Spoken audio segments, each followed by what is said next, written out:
Oh, this looks good. Wow, nice and warm. Sit down for a bit. I'm gonna take a little break. Oh, hi. Wow, thank you for joining me. This is Doreen Velin. I guess we're on YouTube.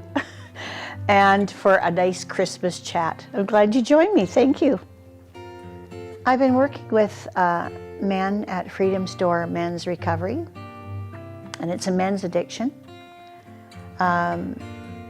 And it's a society here in our city. And there's probably 40 men that are taking the 30 or 60 or 90-day program, I should say. And you wouldn't believe how many of these guys have never had parents, never had one or both moms, been abused, been in jail for Christmas. It's really sad. They've had loneliness. They've been on the street. It's really sad. They had alcoholic parents. So many different examples of sad Christmases. And I was in, I was a psych nurse, and I found that when I was in the hospitals in psychiatry, lots of people didn't have good Christmases. They were all alone. So Christmas is associated with happiness, but there's a lot of lonely people out there, and there's a lot of people that struggle with Christmas. I think there's more suicides at Christmas. And so maybe that's why I can't remember any good Christmases. Maybe, I don't know what the solution is, but I know these guys in recovery, they're celebrating Christmas like they've never had before. They have something called the 12 Days of Christmas for them now, and they take them on a different activity every day, even paintballing. They take them downhill skiing, they take them cross-country skiing, they take them skating. They have a different activity. We play Pictionary one day. Like, they have real family there, and it's a real brotherhood. These guys live together, and you can imagine coming and having a lonely life and all of a sudden being thrown in the midst of 40 men and maybe 10 guys per house, and you have your own bedroom, that's it. It's a little tiny 8x10 spot where you can get your bed in, that's it. And they have to be together with all these guys every day. It's hard on them. It's a hard learning skill. They have to learn all over again, another skill.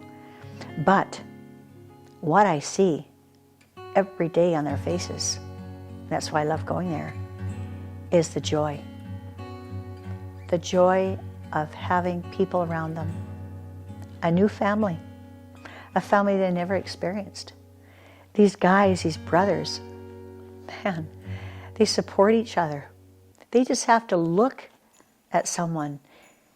Every day they pass them by on the path and they say, "Hey, brother." Or they don't say brother, they say, "Hey, bro." And they give each other a hug. I've never seen so many hugging men in all my life. It's so awesome. Christmas is every day there. It's not just one day. It's every day. And if these guys can tag into that wealth of family and feel that love for the first time in their life, they start thinking that there's something out there, a power that has love for them that they never experienced in their life. So they grow. They grow in their heart. They grow in their love for each other. I love being around it. It's inspiring. I've always wanted to help out with, say, a mission like your street people, and they do these big meals at Christmas for the guys in the street, and every city has them now. They're like a soup kitchen or whatever you call it.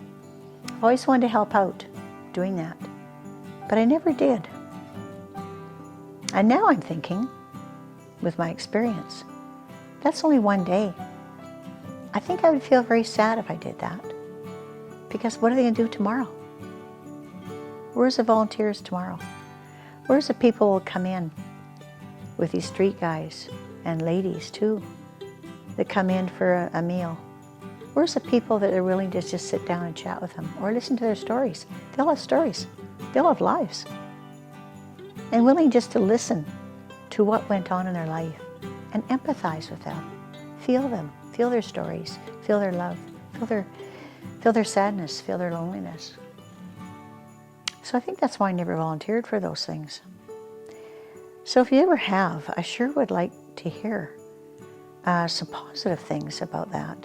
Maybe it inspired you to volunteer more often than just the once a year, like a lot of families do. They volunteer just for the one time a year.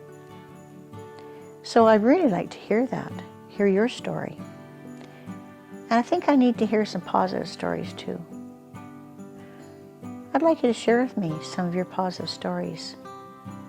I think that's really important. At my age, I've seen close Christmas family ties and times where families gathered together. We didn't have Sunday openings in my day. We all were off. Christmas was a time when all families could be together. Not anymore. You got stores open. You've got tons and tons of businesses that cannot close Sundays or cannot close Christmas. Christmas is supposed to be a holiday. You know, but it's not a holiday for a lot of people. I'm hearing an airplane go by right now. I'm thinking of the pilots. Do they get to see their family on Christmas Day? Mm-mm. They're driving people up in the air there. They're flying them around to see their families.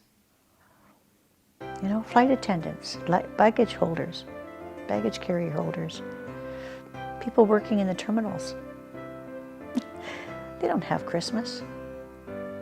And they see all the joy in everybody's faces. And they have to kind of extract that joy that they see in others as they carry their gifts on the plane. And bring that joy into their hearts and know that they're doing something good for somebody else.